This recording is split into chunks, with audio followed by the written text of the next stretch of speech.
नमस्कार दोस्तों, जय माता रानी की। दोस्तों, माघ मास के कृष्ण पक्ष में पड़ने वाली सटतिला एकादशी का व्रत सभी एकादशियों के व्रत में महत्वपूर्ण होता है। इस एकादशी के व्रत में भगवान विष्णु का पूजन दिल से करने का नियम है। इस दिन पूजन में तिल के 6 उपाय किए जाते हैं, 6 प्रयोग किए जाते हैं। इसी कारण इस व्रत को सटतिला एकादशी कहते हैं। इस दिन तिल खाने का अधिक महत्व होता है। इस व्रत को करने से व्यक्ति को धन धान्य की कोई कमी नहीं रहती। वैदिक पंचांग के मुताबिक सटतिला एकादशी की तिथि 24 जनवरी 2025 को शाम 7:25 पर होगी और इस तिथि का समापन 25 जनवरी को रात 8:31 पर होगा। ऐसे में 25 जनवरी 2025 को सटतिला एकादशी का व्रत रखा जाएगा। सटतिला एकादशी का पारण 26 जनवरी को सुबह 7:12 से लेकर 9:21 तक होगा। इस दिन भगवान विष्णु और महालक्ष्मी जी की पूजा की जाती है।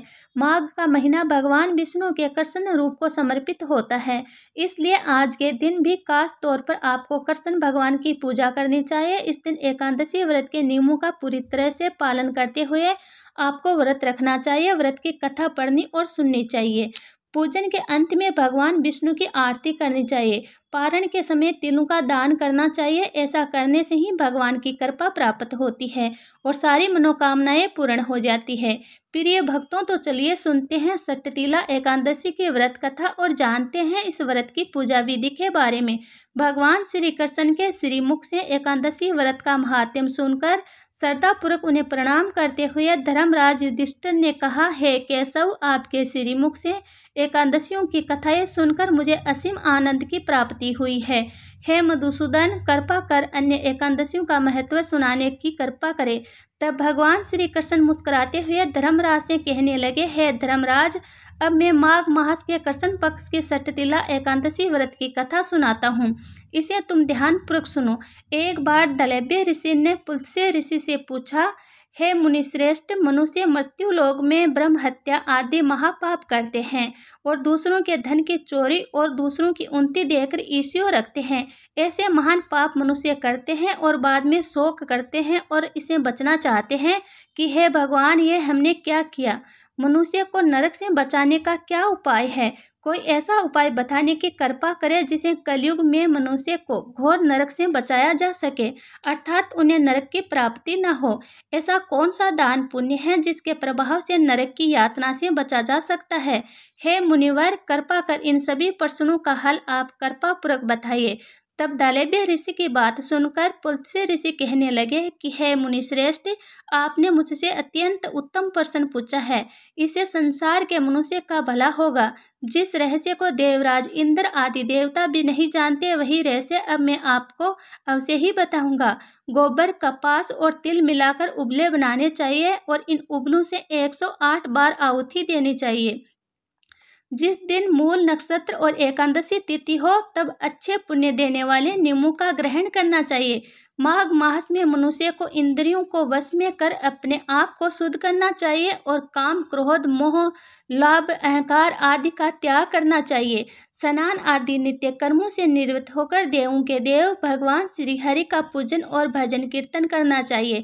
एकादशी के दिन अपने सामर्थ्य के अनुसार फलाहार या निर्जल रहकर उपवास रखे।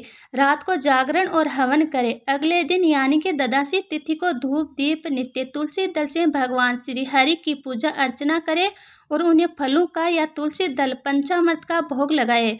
उस दिन भगवान विष्णु को आप पेठा, नारियल, सीताफल, पान, सुपारी सहित अर्घ अवश्य दे। इसके बाद उनकी स्तुति करें कि हे जगदीश्वर, आप निराश्रितों को शरण देने वाले हैं। हे कमलनयन, हे मधुसूदन, हे जगन्नाथ लक्ष्मीपति, आप श्री लक्ष्मी जी सहित मेरे इस अर्घ को स्वीकार कीजिए। इसके बाद ब्राह्मण देवता को आप अपनी सामर्थ्य के अनुसार तिलों से भरा हुआ घड़ा और वस्त्र, दान, दक्षिणा, भोजन इत्यादि जरूर दे। अगर संभव हो तो ब्राह्मणों को गाय और तिल का दान करना चाहिए। इस प्रकार मनुष्य जितने तिलों का दान करता है, उतने ही सहस्त्र वर्ष स्वर्ग में वास करता है। इस दिन तिलों का इन 3 प्रकार से प्रयोग अवश्य ही करना चाहिए। तिल से स्नान, तिल का उपटन, तिलोदक, तिल का हवन, तिल का भोजन और तिलों का दान, इस प्रकार 6 रूपों में तिलों का प्रयोग करना चाहिए। इसे अनेकों प्रकार के पाप नष्ट हो जाते हैं। ऐसा कहकर पुलत्स्य ऋषि ने कहा, अब मैं आपको एकादशी की कथा सुनाता हूँ। एक बार नारद जी ने भगवान श्री हरि षष्ठतिला एकादशी का महात्म्य पूछा। वह कहने लगे, हे प्रभु, आप मेरा प्रणाम स्वीकार करें। नारायण नारायण प्रभु, षष्ठतिला एकादशी के उपवास का क्या पुण्य प्राप्त होता है, उसकी क्या कथा है, कृपा कर मुझसे कहिए। नारद जी की प्रार्थना सुनकर भगवान श्री हरि कहने लगे, हे नारद, मैं तुम्हें प्रत्यक्ष देखा और सत्य वृत्तांत सुनाता हूँ, तुम इसे ध्यानपूर्वक सुनो। बहुत पहले मृत्यु लोक में एक ब्राह्मणी रहती थी। वह सदा व्रत उपवास किया करती थी। एक बार वह 1 महीने तक उपवास करती रही, जिससे उसका शरीर बहुत दुर्बल हो गया। वह बहुत बुद्धिमान थी, लेकिन कभी भोजन अन्न आदि का दान नहीं किया। ऐसा चिंतन करके मैं मृत्यु लोक में गया और उस ब्राह्मणी से अन्न की भिक्षा मांगी, जिस पर ब्राह्मणी कहने लगी, हे योगीराज, आप यहाँ किस लिए पधारे हैं? तो मैंने कहा कि हे देवी, मुझे भिक्षा चाहिए। इस पर वह मुझे एक मिट्टी का टुकड़ा उठाकर देती हैं। मैं उस मिट्टी के टुकड़े अर्थात पिंड को लेकर ही स्वर्गलोक को लौट आया। कुछ समय बीतने पर वह ब्राह्मणी शरीर त्याग कर स्वर्गलोक को आई। मिट्टी के पिंड के प्रभाव से उसे उस जगह एक आम वृक्ष सहित कुटिया मिल गई, किंतु उसने अपनी उस कुटिया अर्थात उस घर को अन्य सभी वस्तुओं से खाली पाया, जिससे वह घबराकर मेरे पास आई और बोली, हे प्रभु, मैंने तो अनेकों व्रत आदि से सदा आपका पूजन किया, किंतु फिर भी मेरा घर अन्य वस्तुओं से खाली है, इसका क्या कारण है? तब मैंने उसे कहा, हे ब्राह्मणी, तुम अपने घर जाओ और जब देव स्त्रियां तुम्हें देखने आए तब तुम उनसे षष्ठतिला एकादशी व्रत का महत्व और उसका विधान पूछना। जब तक वह न बताए तब तक द्वार मत खोलना। प्रभु के ऐसे वचन सुनकर वह अपने घर गई और जब देव स्त्रियां आई और उसे द्वार खोलने के लिए कहने लगी, तब ब्राह्मणी ने कहा, अगर आप मुझे देखने आई हैं तो पहले मुझे षष्ठतिला एकादशी का महत्व भी बताइए। तब उनमें से एक देव स्त्री ने कहा, यदि तुम्हारी यही इच्छा है तो ध्यानपूर्वक सुनो, मैं तुम्हें एकादशी व्रत और उसका महत्व विधान सहित बताती हूँ। जब उस देव स्त्री ने षष्ठतिला एकादशी का महत्व सुना दिया, तब उस ब्राह्मणी ने भी द्वार खोल दिया। देव स्त्रियां ने ब्राह्मणी को सभी स्त्रियों से अलग पाया। उस ब्राह्मणी ने देव स्त्रियों के कई अनुसार ही किया तथा हे धर्मराज, मनुष्य को अज्ञान को त्याग कर षष्ठतिला एकादशी का उपवास अवश्य ही करना चाहिए। इस एकादशी व्रत को करने वालों को जन्म जन्म के निरोगिता प्राप्त हो जाती है। इस उपवास से मनुष्य के सभी पाप नष्ट हो जाते हैं। इस दिन व्रत रखने से जहाँ शारीरिक पवित्रता और निरोगिता प्राप्त होती है, वहीं अन्न तिल आदि का दान करने से धन धान्य में बढ़ोतरी होती है। इससे यह भी सिद्ध होता है कि मनुष्य अपने जीवन में जो जो और जिस जिस वस्तु का दान करता है, शरीर त्यागने के बाद उसे फल भी वैसा ही प्राप्त होता है।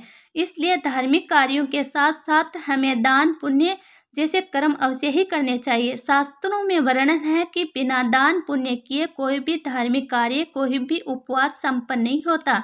इसलिए सभी को अपने सामर्थ्य के अनुसार कुछ न कुछ दान अवश्य ही करना चाहिए। एकादशी के दिन अन्न का पूरी तरह से त्याग किया जाता है। यदि एकादशी व्रत की कथा अब जानते हैं। पूजा विधि के बारे में वे सच्चे मन से की गई पूजा यदि वस्तुओं को और प्रिय भोगों के अभाव में भी की गई हो तो भगवान उसे भी स्वीकार करते हैं। इसलिए सभी को केवल अपनी सामर्थ्य के अनुसार प्रसन्न मन से ही कोई उपवास रखना चाहिए। एकादशी का जो व्रत है उसके नियमों का पालन पूरे 3 दिन तक किया जाता है, 10वीं तिथि से लेकर 12वीं तिथि तक। इसलिए जो लोग भी इस उपवास को नियमों के साथ करने में समर्थ ना हो, उन्हें केवल पूजा करनी चाहिए, उपवास नहीं करना चाहिए। क्योंकि कई बार लोग अक्सर पूछते हैं कि क्या हम एकादशी के दिन नमक का सेवन नहीं कर सकते, क्या हम एक समय भोजन नहीं कर सकते? तो देखिए, एकादशी का नियम यही है कि अन्न का पूरी तरह से और नमक का पूरी तरह से त्याग किया जाता है। सबसे पहले 10वीं तिथि को सूर्यास्त के बाद भोजन ग्रहण नहीं करना चाहिए। यदि आपने गलती से लहसुन प्याज का सेवन 10वीं तिथि के दिन किया है तो शाम को सूर्यास्त से पहले सर से स्नान अवश्य करना चाहिए। साफ स्वच्छ वस्त्र धारण करके रात को मन में धारण करके सोना चाहिए कि अगले दिन आप एकादशी का उपवास करेंगे। फिर एकादशी के सुबह जल्दी उठकर हो सके तो ब्रह्म मुहूर्त में, नहीं तो सूर्य उदय से पहले उठकर पूजा करनी चाहिए। इस दिन आप भगवान विष्णु की पूजा में चंदन का प्रयोग करें, अक्षत का प्रयोग भूल कर भी ना करें। जो दीप आप प्रज्वलित करें उसमें थोड़ी सी काले तिल जरूर मिलाएं। तिलों का प्रयोग चाहे वो सफ़ेद हो चाहे काले हो, आप इस दिन जरूर करें। हवन में काले तिलों का प्रयोग ज़्यादा शुद्ध माना जाता है, ज़्यादा पवित्र माना जाता है। छोटा सा हवन आप अपने घर में एकादशी और द्वादशी तिथि के दिन कर सकते हैं। घर पर आए हुए किसी भी याचक को एकादशी के दिन आप फलाहार दे सकते हैं। आप उन्हें फलों का दान कर सकते हैं, दान दक्षिणा दे सकते हैं, लेकिन जहाँ तक हो सके अन्न का दान करने से बचना चाहिए। विधि विधान से पूजा करके मंत्रों का जाप करके व्रत की कथा पढ़ी और सुनी जाती है और फिर सबसे अंत में समायाचना की जाती है। भगवान को भोग में तुलसी दल का, फलों का या फिर आप पंचामृत का भोग लगा सकते हैं। सारा दिन मन में आप भगवान का ध्यान करते हुए उपवास रखें। इस व्रत में आप एक समय फलाहार कर सकते हैं, वह भी शाम के समय। यदि बहुत ज़्यादा जरूरी हो तो दिन में आप नींबू पानी का सेवन कर सकते हैं। शहद का त्याग एकादशी के दिन किया जाता है। चावल का पूरी तरह से त्याग करना चाहिए। किसी भी प्रकार से चावल या चावल से बनी हुई कोई वस्तु घर में नहीं बनानी चाहिए। घर में एकादशी के नियमों का पालन किया जाता है। रात में एक बार फिर से पूजा करें, ध्यान कीर्तन भजन करें, जितनी देर तक हो सके जागरण करें और अगले दिन सुबह जल्दी उठकर स्नान करके केवल शुभ मुहूर्त में ही आपको व्रत का पालन करना चाहिए।